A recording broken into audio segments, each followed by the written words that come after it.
What's up, you guys? Hey, thanks for watching this video. In this video, I want to talk to you about how you can improve your studying instantaneously. I'm not just saying instantaneously because it's a power word and it's known to sell more shit. Okay, maybe I am saying a little bit, but I'm also gonna, for reals, no shit, tell you how you can improve your studying instantaneously at some point. Not right away though, because that's how I do shit. So I was listening to a podcast the other day, actually. Jim Quick, Kwik, has a podcast, and it's all about, like, learning and stuff. So, you know, like, I don't fucking make this shit up on myself. Like, I gotta learn from other people, too, you know? But anyway, he was talking about a concept which really kind of struck a chord with me. And that is the concept of labels.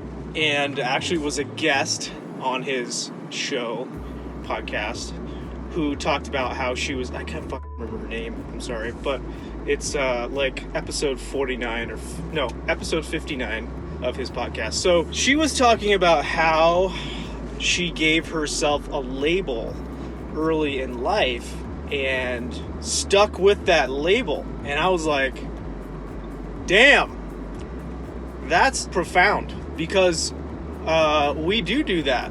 And there is, I forgot the name of this effect. There's some effect, it's psychological, some whatever, but our brains like to have kind of continuity. And so if we decide on a label for ourselves, or somebody else decides on a label for ourselves, our brain likes to have continuity. So it likes to keep that label.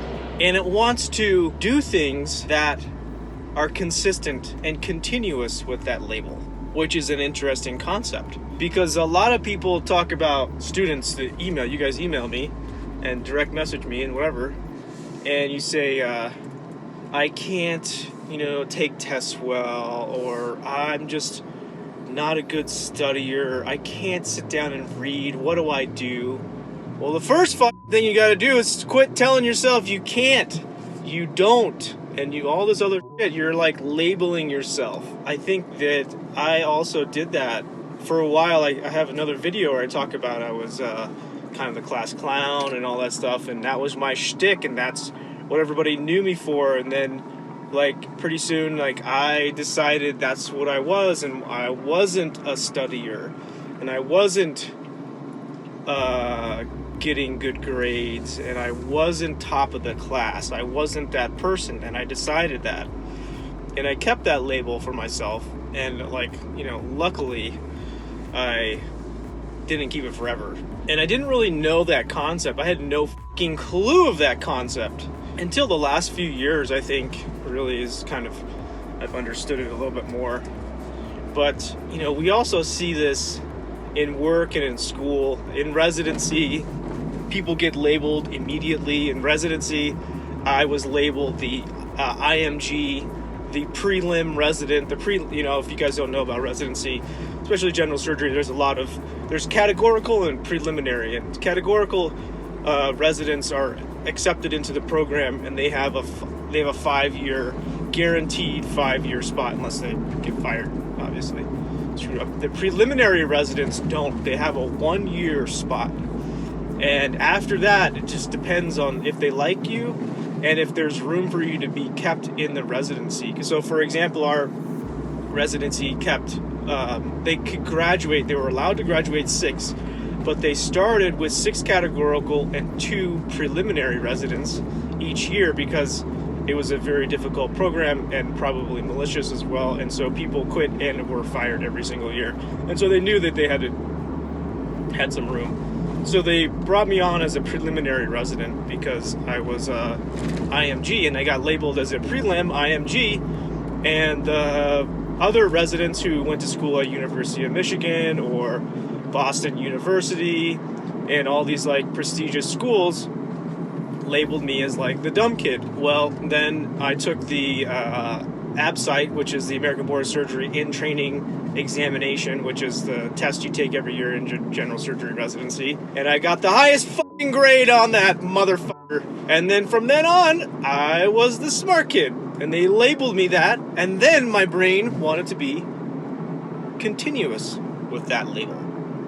And so every test and every question I wanted to answer. I wanted to be the person that was answering that question first, that everyone looked to for the right answer. And, you know, it's like almost kind of like automatic motivation. It's like an internal motivation that you don't even know you have. You're thinking to yourself, oh, I have to go do this. You're like, no, I wanna go read this so that way I'm the best. Because everybody calls me the best, and I'm gonna keep that shit. You know? So when I say that you can improve your studying instantaneously, I really mean that, but you gotta believe it. First, you should figure out what label you have. Have you labeled yourself, and have other people labeled you? Find out what that is. Figure that out.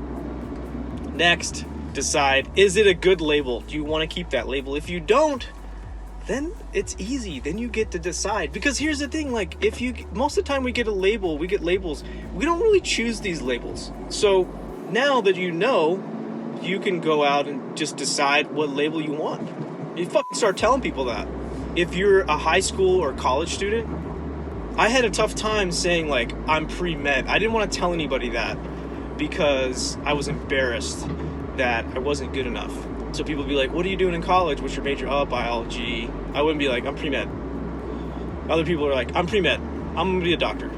So one of the things you can do is, if you're in high school or college, just be like, I'm pre-med. I'm going to be a doctor. What are you going to do? I'm going to be a doctor. Period. There's no questions about that.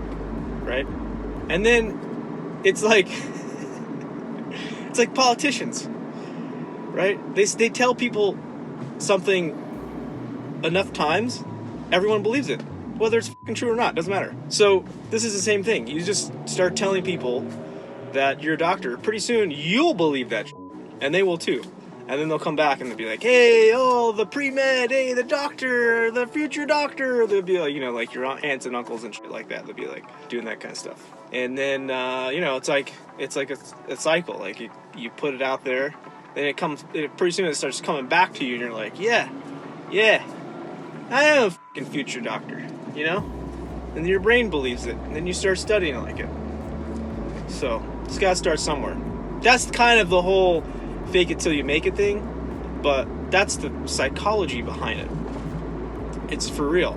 I hope you guys like these videos. I hope you like this video. I think it's a good one. I thought the whole like labeling thing is really interesting. We label lots of people too. We label them as drug addicts, alcoholics, stuff. How do you think that plays into their psyche and helps them continue to be a drug addict? I bet you it does. I don't know. What the do I know? Just a surgeon. I don't know shit. All right, you guys. Hey, by the way, if you like this kind of stuff, I do have a study course that helps you study. It's called Secret Study Hacks. It's I call it secret because they told me that if I put this word secret in there, then more people would be interested in it. So that's why it's not secret. It's the stuff that I learned over 30 years. Other people have learned it too. It just takes a long time. So if you want to do the shortcut, like you want to take all that information that I learned and not take yourself 30 years to learn all that stuff, you get the course. It's pretty cheap, actually.